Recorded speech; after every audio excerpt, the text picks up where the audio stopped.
नमस्कार। आज हम एक दिलचस्प किताब पर बात कर रहे हैं, जेन सिंसेरो की आप एक निडर यानी यू आर अ बैडएस।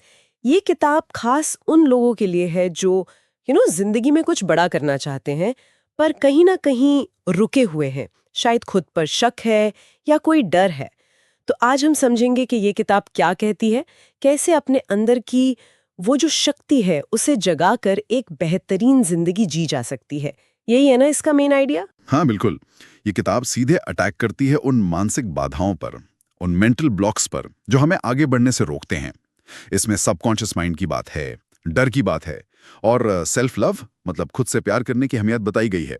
एक तरह की प्रैक्टिकल गाइड है। किताब शुरू होती है इस बात से कि कैसे हमारे बचपन के विश्वास, जो शायद हमें याद भी नहीं, वो आज भी हमारे फैसले कंट्रोल करते हैं। जैसे ये सोच कि मैं ज्यादा पैसा नहीं कमा सकती।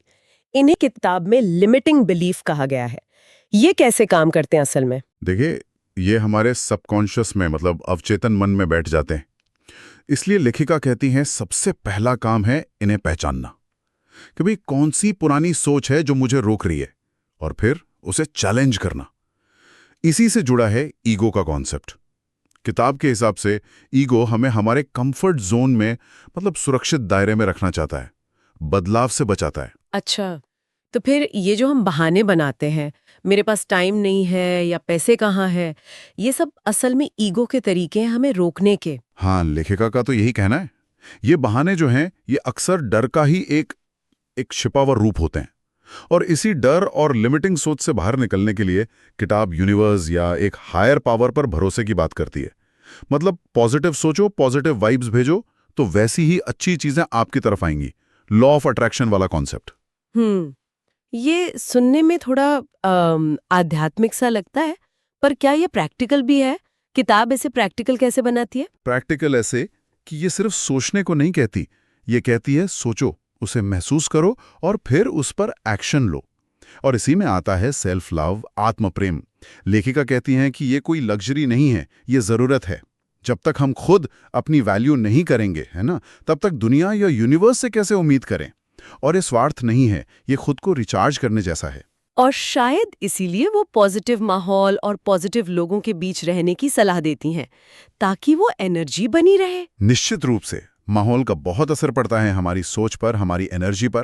इसके साथ ही किताब कुछ बहुत ठोस मतलब प्रैक्टिकल तरीके भी बताती हैं। जैसे रोज अफर्मेशंस बोलना, मैं काबिल हूं, मैं सफल हो रही हूं। पर सिर्फ बोलना नहीं, उसे फील करना। और विजुअलाइजेशन मतलब अपने लक्ष्यों को ऐसे देखना जैसे वो पूरे हो चुके हैं। और हाँ, ग्रैटिट्यूड, आभार जताना। ये तरीके तो सुने हुए लगते हैं, अफर्मेशंस, विजुअलाइजेशंस, पर क्या ये सच में काम करते हैं?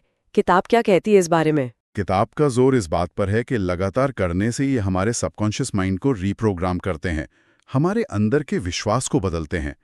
एक और बहुत जरूरी सलाह है इंट्यूशन को सुनना, अपने दिल की आवाज पर भरोसा करना। अक्सर हमें अंदर से पता होता है सही रास्ता क्या है, पर हम दिमाग की ज्यादा सुनते हैं, है ना? हाँ, ये बात तो है। और डर का क्या? क्योंकि ज्यादातर लोग शायद डर की वजह से ही एक्शन नहीं ले पाते। बिल्कुल। और किताब की सबसे पावरफुल बातों में से एक यही है कि डर कभी खत्म नहीं होगा। ऐसा नहीं है कि सफल लोग डरते नहीं, वो डरते हैं, पर वो डर के बावजूद एक्शन लेते हैं। लेखिका कहती है कि जिस चीज से सबसे ज्यादा डर लगता है ना, अक्सर वही हमारी ग्रोथ का दरवाजा होता है। डर को फेस करना ही पड़ता है। तो जो हम टालम-टोल करते हैं, प्रोक्रेस्टिनेशन जिसे कहते हैं, नाग। वो भी डर का ही नतीजा है। हाँ बिल्कुल। काम टालना अक्सर फेलियर के डर से जुड़ा होता है, या परफेक्ट ना कर पाने के डर से। और इसका इलाज बस शुरू कर देना, छोटा सही सही पर पहला कदम उठाना। एक्शन लेने से डर कम होता है, सोचने से बढ़ता है। और वो जो सेल्फ सैबोटेज वाली सोच होती है ना कि मैं इसके लायक नहीं हूं, उसे पहचान कर हटाना होगा। पैसे को लेकर भी किताब में काफी कुछ है। अक्सर लोगों के मन में पैसे को लेकर एक अजीब सी हिचक होती है। हाँ, मनी माइंडसेट पर लेखिका ने काफी जोर दिया है। वो कहती हैं पैसा बुरा नहीं है, वो बस एक टूल है, एक एनर्जी है। इसे चाहना, इसे कमाना गलत नहीं है। हमें यह मानना होगा कि हम अच्छी जिंदगी, अच्छा पैसा डिजर्व करते हैं। वो पुरानी सोच कि पैसा कमाना बहुत मुश्किल है या अमीर लोग अच्छे नहीं होते, इस माइंडसेट को बदलना होगा। तो मतलब पूरी बात घूम फिर के आती है, अपनी सोच बदलो, एक्शन लो, डर को साथ लेकर चलो और खुद पर यकीन रखो। यही है सार। काफी हद तक हाँ, साफ लक्ष्य बनाना और फिर कंसिस्टेंट एक्शन लेना, रोज थोड़ा थोड़ा। किताब का निचोड़ यही है कि बैडएस बनने के लिए, मतलब महान बनने के लिए, किसी बाहर वाले की परमिशन नहीं चाहिए। वो काबिलियत हम सबके अंदर है, बस उसे पहचानना है, उसे बाहर निकालना है। तो इस किताब से ये समझ आता है कि हमारी अंदर की दुनिया, हमारी सोच, हमारे विश्वास, हमारा डर, अगर हम उसे बदलें तो हमारी बाहरी दुनिया, हमारी जिंदगी बदल सकती है। बिल्कुल सही कहा।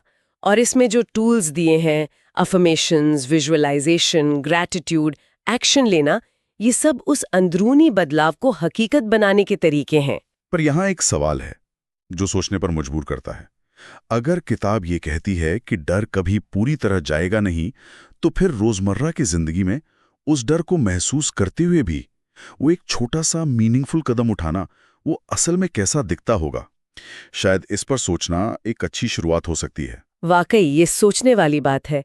और इसी विचार के साथ आप एक निडर किताब के मुख्य विचारों पर हमारी ये चर्चाएं यहीं समाप्त होती है।